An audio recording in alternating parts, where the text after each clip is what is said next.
This video is to show us how to do synthetic division. So the directions here say determine the quotient by using synthetic division. Now, synthetic division is a division method often used um, to determine if something is a root or a factor. It has a lot to do with roots, and this is different than different division methods. In previous videos, we've talked about reverse tabular division, long division. Those you could divide really any polynomial by any polynomial, but for synthetic division, there is a very special case that the divisor must be a binomial of degree 1. So like if this was x squared minus 3, you cannot do synthetic division. You can do long division, you can do reverse tabular, but you can't do synthetic division. The divisor must be a binomial of degree 1.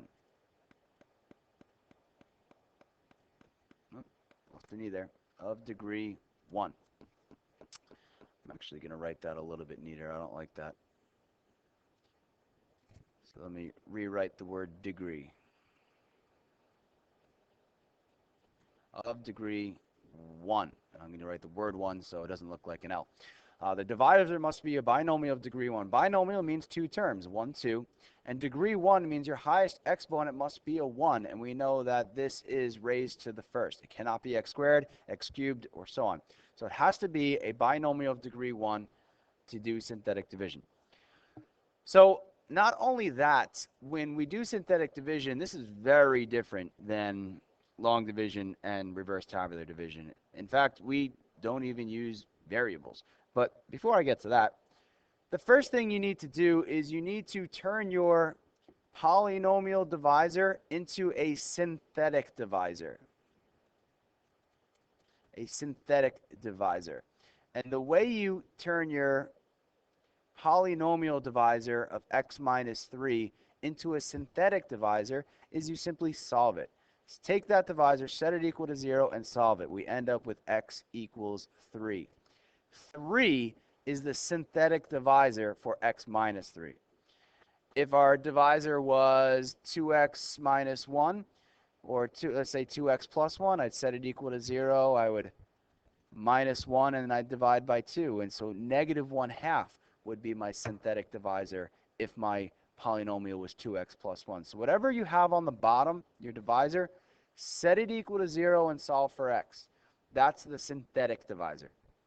And we take the synthetic divisor and simply write it there with a line right there. And notice how long I made this little vertical line here, because like you could fit a number down here, almost like it's a length of two numbers. That's what we want.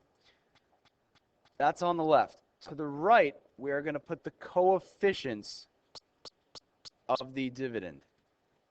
Now, it has to be in order, and you would have to put a 0 if there are any gaps, like we did with the other methods, but no variables. It's just 2, negative 12, 13, 15. So I'll use blue. 2, negative 12, 13, and 15, and then we extend this line down here. So you have space here, and you have space here. That's how we set it up. Now, the dividend part's easy. Like I said, we just take these numbers and list them, but they have to be in exponent order, just without variables and exponents. The number on the left, the synthetic divisor, that's what will trip some people up, because some people are going to want to do negative 3, because they're going to look at it here as negative 3, but that's not what you do. You have to set this equal to 0 and solve it to get the synthetic divisor. So watch out for that. Now, the process of synthetic division is very easy. We start off with you bring your first term of the dividend down below the line. Then you multiply this number by your synthetic divisor. So I multiplied these two together. 3 times 2 is, of course, 6. That number gets put up here. So bring it down, times, goes there. Add these columns together. Negative 12 plus 6 is negative 6. And just like we did with this number that was on the bottom, times the divisor, and then goes to the next spot over. This times the divisor, so negative 6 times 3 is negative 18, and that goes over here. Add the columns together. We get a 13 plus negative 18 is negative 5 times the divisor on the outside times 3 is negative 15. And that, of course, goes there. Add these together, and we get 0.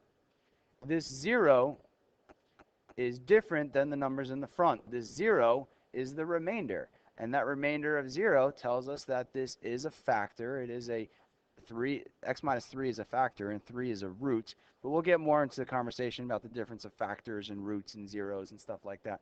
But we want a 0 here, unless we want to find a remainder. But that's what we want there. Now, so what's our answer? Well, this is our answer, and we have to fill in the x's and exponents back around it. How do I know if this is x to the second, third, fourth, fifth, first? How am I supposed to know? Well, basically, it's very simple. Drop this by 1. Since our dividend was x cubed, our quotient's going to start x squared. And this is going to be x to the first, and then that's going to be the constant without x. So there's your answer. 2x squared minus 6x minus 5. That's really it. I want to do one more example with you, and of course we'll practice this in class. All right, 4x cubed plus 2x squared minus 32 plus x to the fourth divided by x plus 4. First of all, is our divisor a binomial of degree 1, meaning there's no x squared, no x to the third, and so on and so on? Yes, there is, but I need to convert it to a synthetic divisor. So I'm going to take x plus 4 and set it equal to 0, and it becomes x equals negative 4. That's my synthetic divisor. So negative 4. My dividend is up here, but this is a little out of order. So let me rearrange this, write this in proper order. My highest exponent is 4. After that would be the x to the third term. That would be this one. So that's 4x to the third. And then I need an x squared term. I have that, 2x squared. So I got these done so far. 2x squared. Now I need an x to the first term, and notice that it's not there. That's a gap. It's a hole. It's missing. So I'm going to fill that with a 0x. And then I have a minus 32 as a constant. Okay. So my coefficients are 1. This is a 1 here. 4, 2, 0, and negative 32.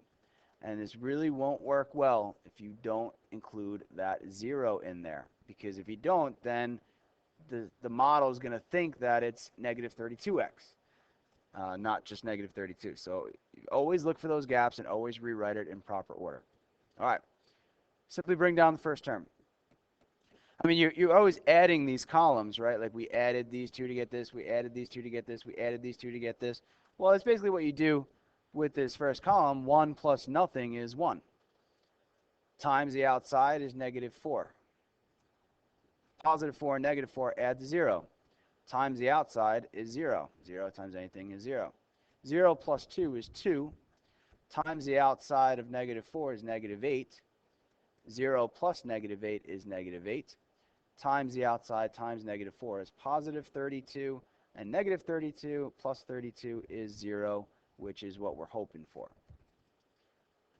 My highest exponent is to the fourth. That means this is x to the third.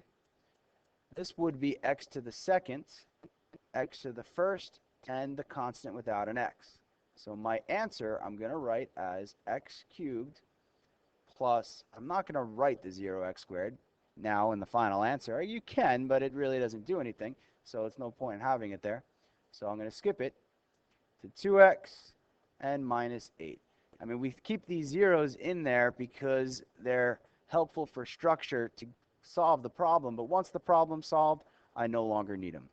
So that's synthetic division. It's a little bit neater, a little bit cleaner, a little bit easier than long division and reverse tabular, but remember, it only works when your denominator is binomial of degree 1. See ya.